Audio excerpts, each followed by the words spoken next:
Welcome everyone back to another episode of Q&A with Sharon's son George. I was my mother's caregiver after she was diagnosed with Parkinson's disease. Sadly, she passed on 1/1/2020. We started together for Sharon.com in her memory and to advocate today for a cure for all those battling PD and their families, because no one is ever alone in this fight for a cure. Today's guest is someone very special, somebody who really captures the world, in my opinion, and has so much important things to discuss and share. But also, we're going to be dedicating today in her mother's memory. And I wanted to welcome you, Meredith. It's really an honor to finally get the opportunity to even chat for a little bit and really advocate together. Thank you, George. I really appreciate the invitation. I admire what you've done in memory of your mom. It really speaks to me as someone who also lost my mom to Parkinson's, and I just am so happy to be here with you today. I appreciate it. And in a way, 2 years after my mother passed, I knew there was about a million or more, which I think is more individuals diagnosed with Parkinson's in the United States. But I learned about the World Parkinson Congress, and my heart kind of, in a way, was happy because there was people out there, but in a way, heartbroken again.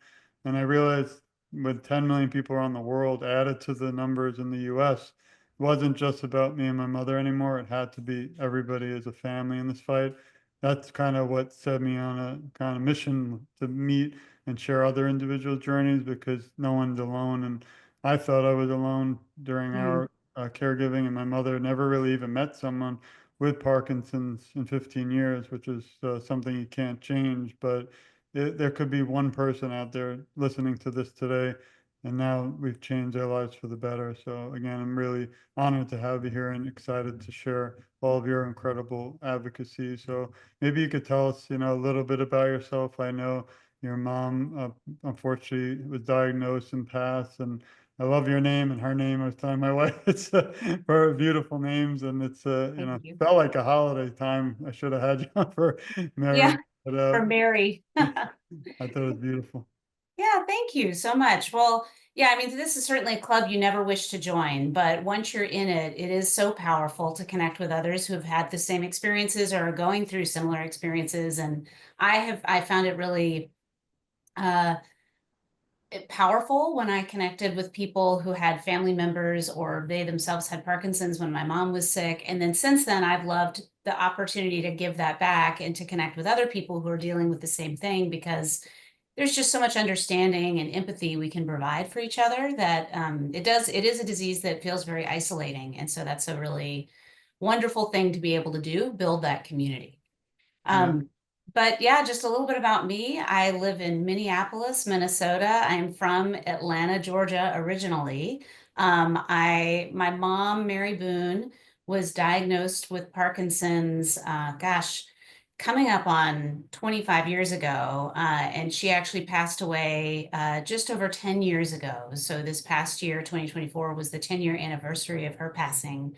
And she really, lived vigorously with Parkinson's. She fought it incredibly hard, fought to stay active and vibrant. But as you know, it just is relentless. But she inspired us every single day. We like to say she lived with grit and grace. Mhm. So she had that strength, but also the grace to accept what you can't change, and really just inspired us all the way. Um, my outside of Parkinson's involvement, I've spent 25 years in the business world, primarily working in marketing roles in consumer packaged goods companies. I worked at General Mills for a long time, and I've gotten most recently to work on some beautiful brands like Thymes and Capri Blue candles. And so it's just been a really wonderful career that's been very fulfilling. And that plus my family, my husband, my three kids, and then my extended family and the work that we've done in Parkinson's advocacy and fundraising has made up, a big part of my life over the past, I would say, 15 years. Well, we send our love and support to you and the whole family, and we're thinking of your mother. And like I said, and I hope everyone shares this. As long as we keep sharing, we'll keep both of our mother's memory alive Yeah. forever. So thanks. And one fascinating question I have, because you've unfortunately, in a way, but in a good and bad, like you mentioned, seeing this for over 25 years.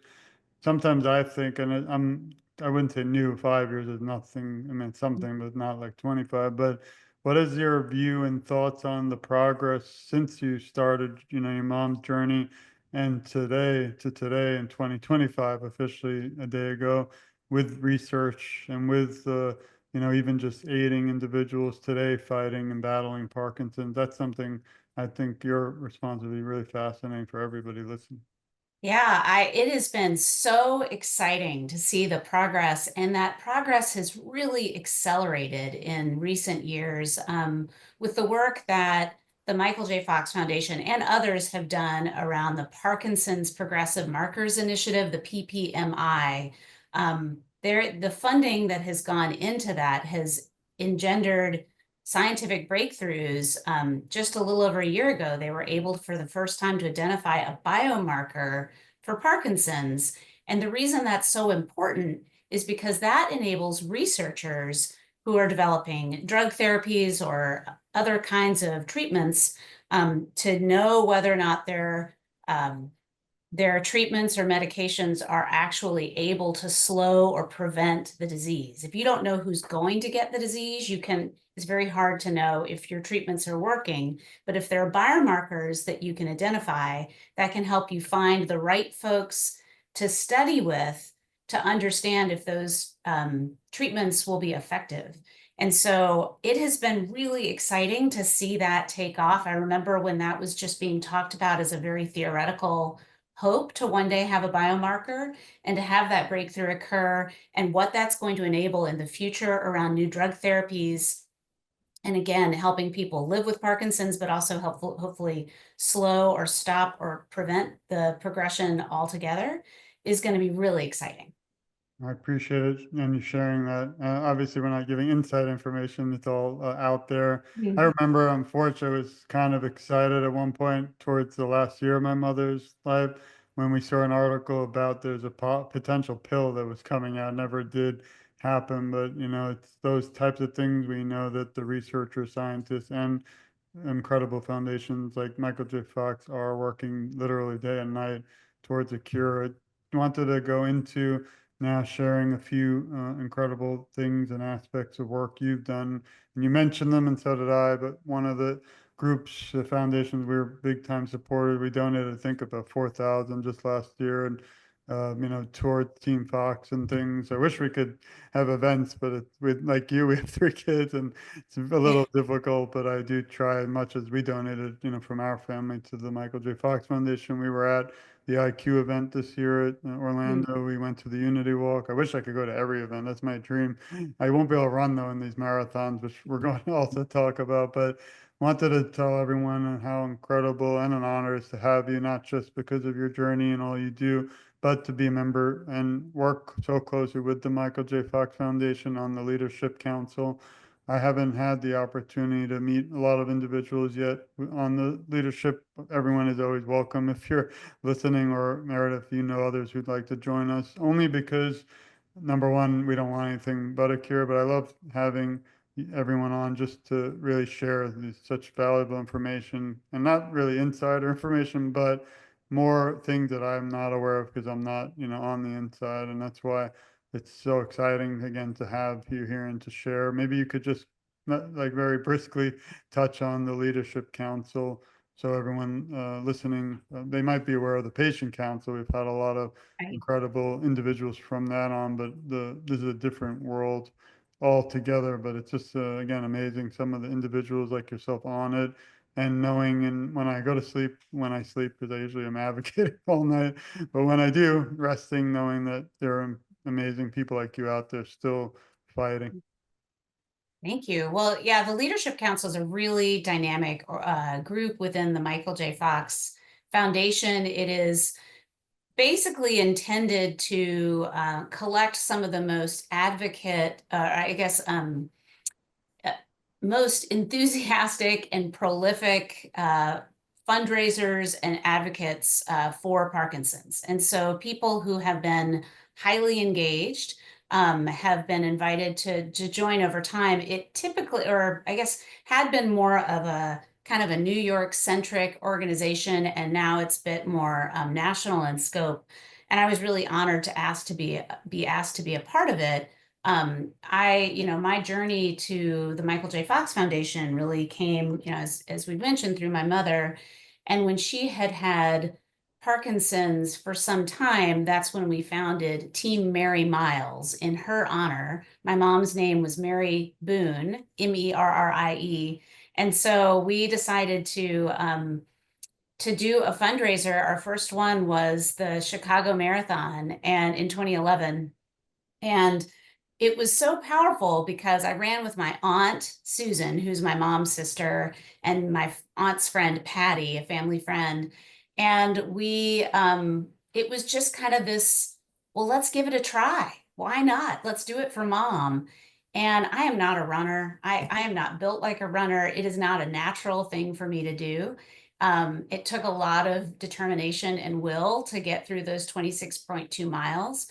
But knowing that we were doing it for my mom, and then this outpouring of support that we received in funding from friends, colleagues, family members, people who loved my mom, it really sort of lit that spark and inspired us every step of the way. And the unintended consequence of this, well, there were really two, but for my mom, getting involved in the Team Fox and the Michael J. Fox Foundation community was really powerful because as you've mentioned, George, it can be such an isolating disease. And so for her to be able to attend some of the events, we went to New York, um, some of the celebratory events after, when they would do fundraising acknowledgments for some of the top fundraisers each year.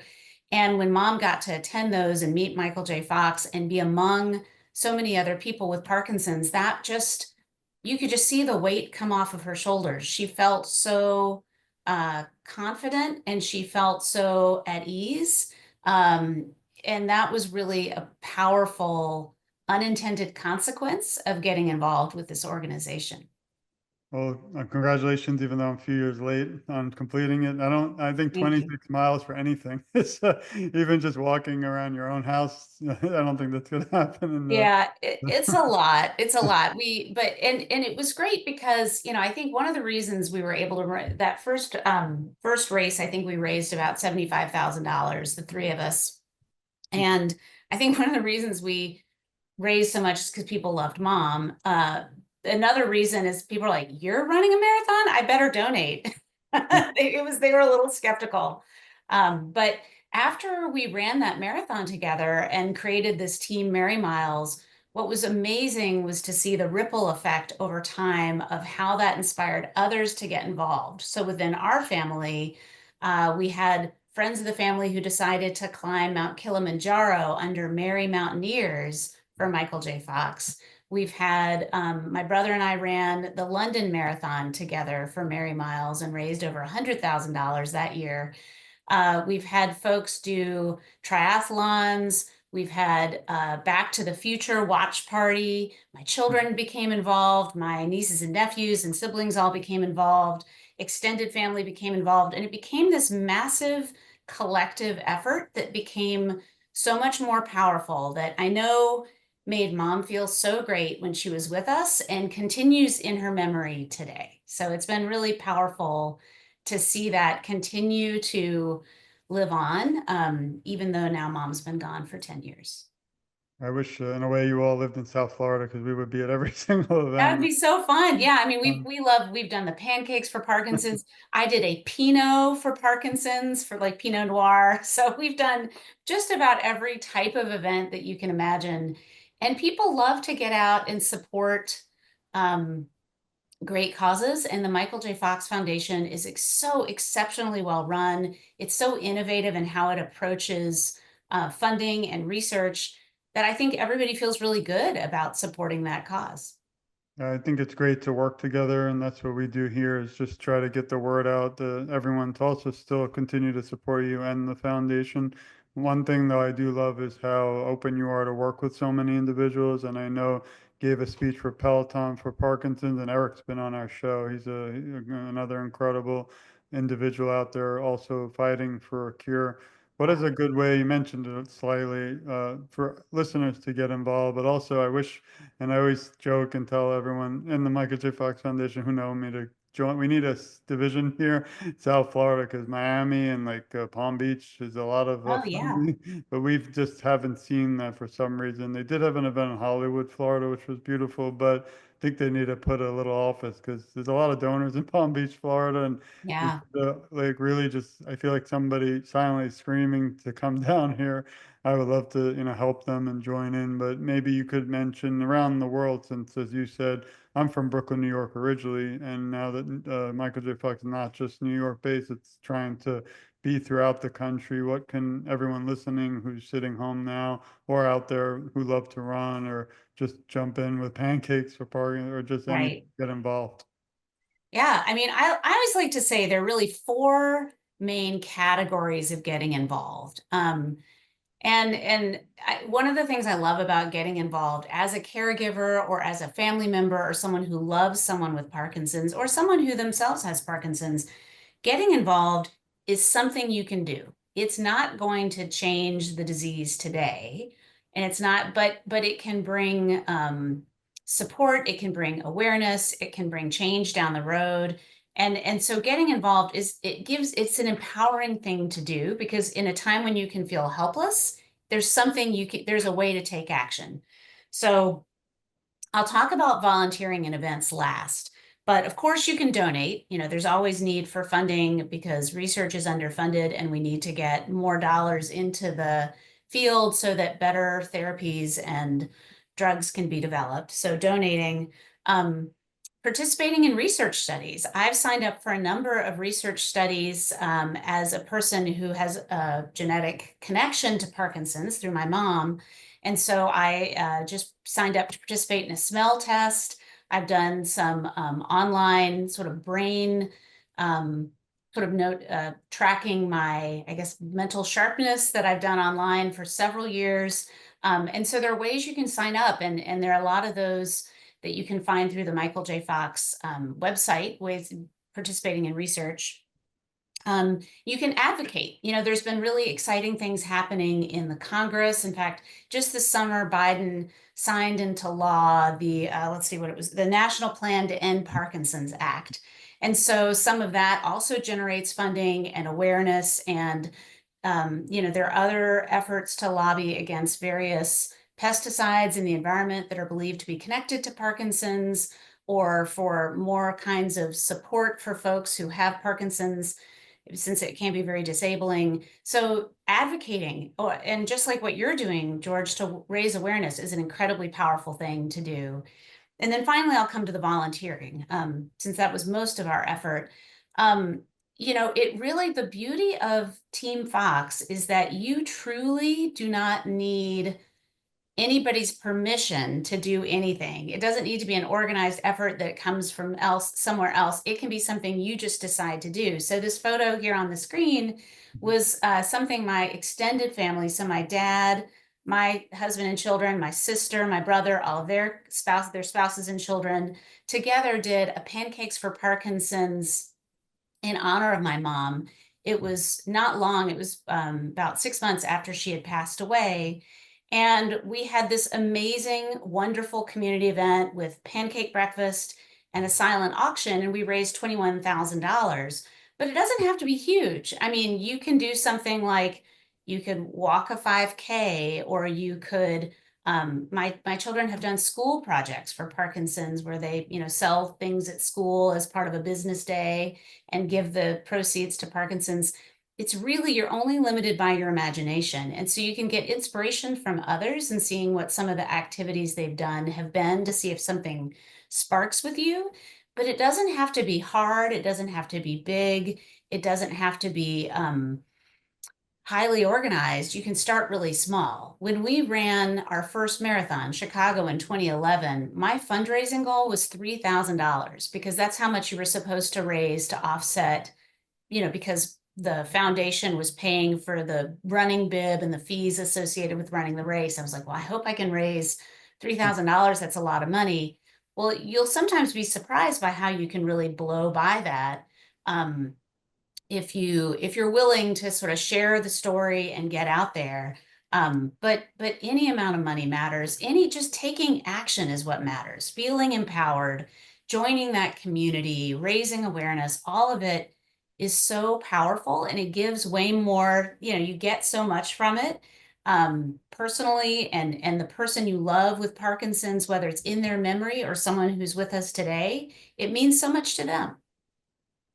Thank you. And yeah, everyone, please also support Team Fox. And you can see this beautiful photo. I did a lot of research, of course, and saw some amazing things. And we showed a little bit a while ago, moment, your mom and family. And this is a great article too. If everyone, I'm going to add all these two to the notes. And here you won an award. I love this one for Oh, the business field. As a gentleman with an MBA, I value the business world and appreciate all you do. But very thank important, everyone, to support Team Fox, Michael J. Fox Foundation, and Meredith.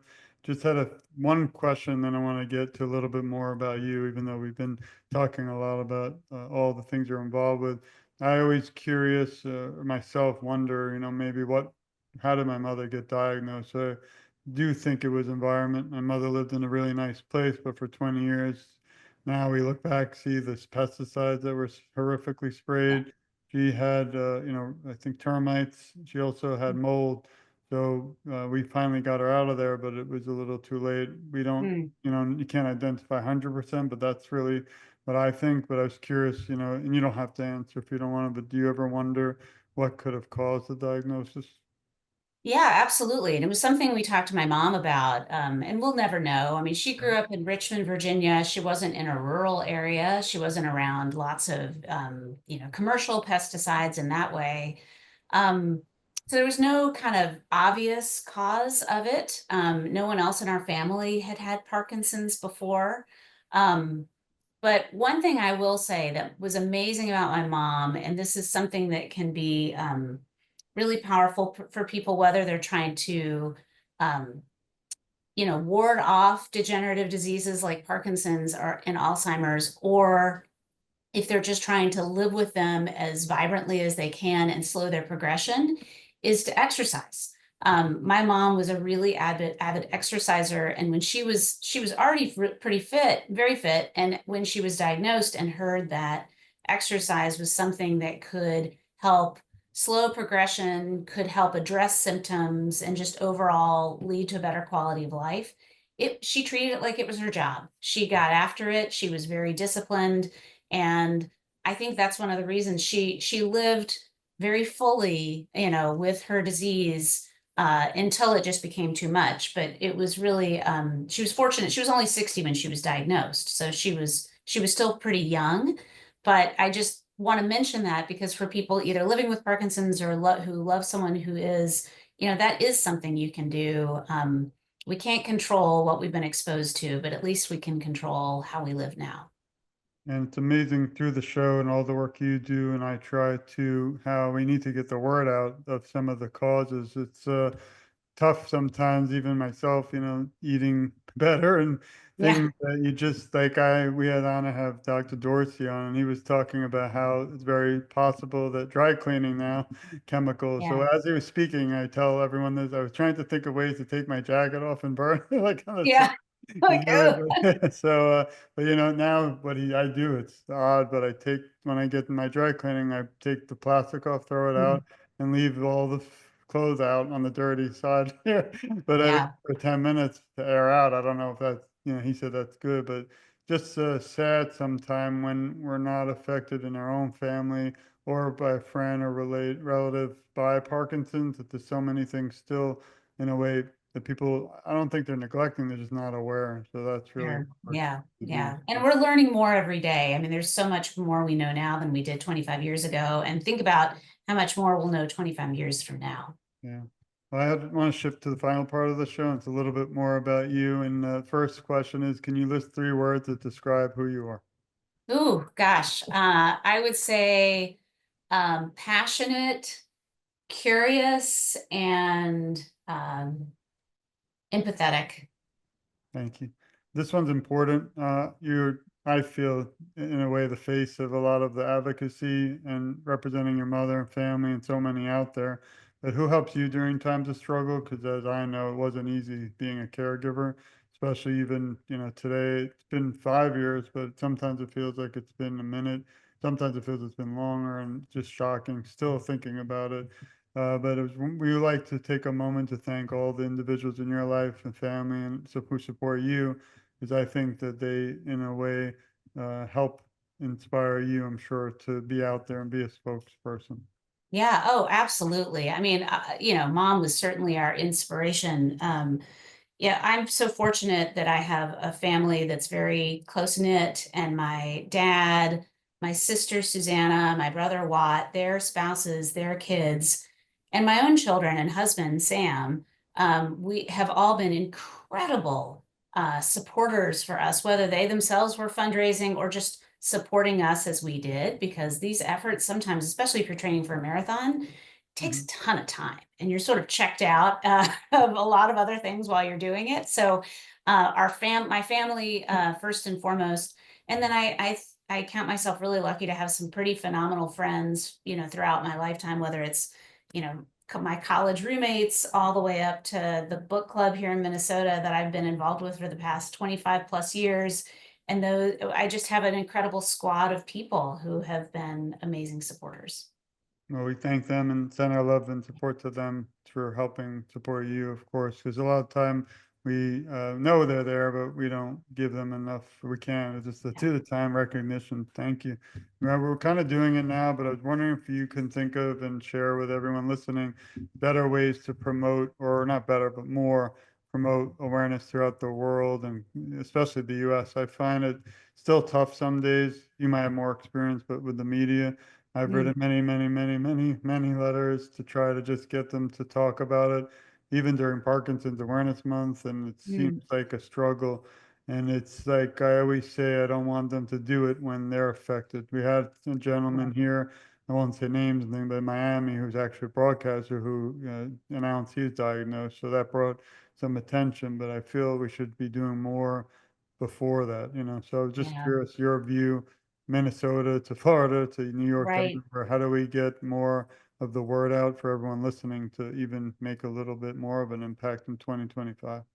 That's such a great question, George. I mean, I really think of a national or international scope, and then I think of a hyper local scope. So, from a national and international, the work that the foundation is doing, the Michael J. Fox Foundation, is incredibly powerful. And I think Michael J. Fox's celebrity has done more for awareness of this disease than any single other thing can. And then any other celebrity, Muhammad Ali, other celebrities who have been touched by Parkinson's, it just becomes really, that sort of addresses a lot of the national. I think where I feel like I can be the most helpful is in that very local, among my friends and my circle and concentric circles of people.